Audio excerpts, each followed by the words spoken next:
ধন্যবাদ। আমি আপনাকে জানিয়ে রাখি যে সকাল থেকে আমাদের কাছে যে আনুষ্ঠানিকভাবে যে তথ্য জানানো হয়েছিল, এখন পর্যন্ত সেই তথ্যই আমাদের কাছে রয়েছে। এখন পর্যন্ত ভেতর থেকে এখন পর্যন্ত আমাদের কোনো ধরনের সর্বশেষ কোনো তথ্য আমাদেরকে জানানো হয়নি।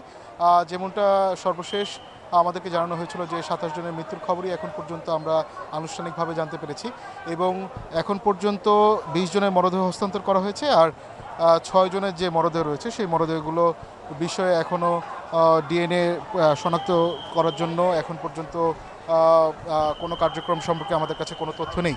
আর আপনাকে জানিয়ে রাখি যে এখানে যে এই জাতীয় বার্নের গেটের সামনে যে সকাল থেকে যে উৎসুক মানুষ যারা ছিলেন তাদের ভিড় সামাল দেওয়ার জন্য এখানে বিভিন্ন স্বেচ্ছাসেবী যারা রয়েছেন তারা এখানে কাজ করছেন এবং এখানে আমরা সকাল থেকে দেখতে পাচ্ছি এখনও অনেক মানুষ এখানে ছুটে আসছেন রক্ত দেওয়ার জন্য।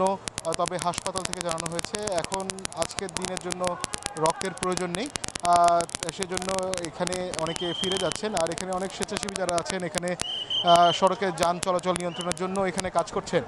আর হাসপাতালের চিকিৎসা ব্যবস্থা নিয়ে যদি বলি, শুধু এই শেখ হাসিনা দুঃখিত জাতীয় এই বার্ন ইউনিটে এখন বর্তমানে ৪২ জন চিকিৎসা নিচ্ছে এবং তাদের চিকিৎসার জন্য যা যা প্রয়োজন তা সরকারের পক্ষ থেকে করা হচ্ছে এমনটাই দাবি জানানো হয়েছে, উপদেষ্টারা আমাদেরকে জানিয়েছেন।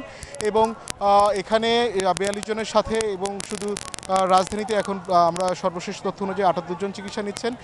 তাদের বিষয়ে উন্নত চিকিৎসা যদি প্রয়োজন হয় চিকিৎসকদের পরামর্শে প্রয়োজনে বিদেশে চিকিৎসা দেওয়া হবে এমনটা আমাদেরকে জানানো হয়েছে। তবে এখন পর্যন্ত যে ৫ জনের অবস্থা এখন পর্যন্ত আশঙ্কাজনক অবস্থায় রয়েছেন তাদের অবস্থার কোনো উন্নতি হয়নি।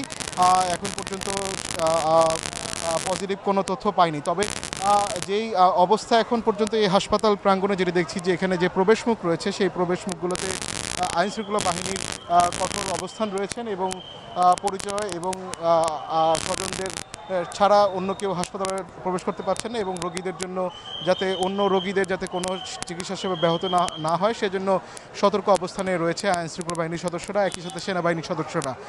আর এখানে স্বাস্থ্য উপদেষ্টাও তিনি এসেছিলেন এবং রোগীদের যারা আহত রয়েছেন তাদের খোঁজখবর নিয়েছেন এবং তারা চেষ্টা করছেন যে আমাদের যতটুকু সামর্থ্য রয়েছে চিকিৎসা দিয়ে তাদেরকে চিকিৎসা সেবা নিশ্চিত করার জন্য তারা সর্বোচ্চ চেষ্টা করছেন।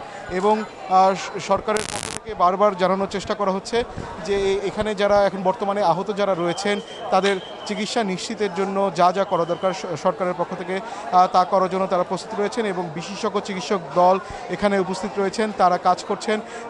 যারা এখন বিছানায় কাতরাচ্ছেন যে শিশুগুলো তাদেরকে বাঁচানোর জন্য তারা আপ্রাণ চেষ্টা করছেন এবং প্রয়োজনে তারা যেটি বলছেন যে শিশুগুলোর অবস্থা খুবই খারাপ তাদের বিষয়ে যে হাসপাতালে যে বিশেষজ্ঞ চিকিৎসক দল রয়েছে তাদের পরামর্শ নিয়ে তাদের চিকিৎসা সেবা অব্যাহত রয়েছে।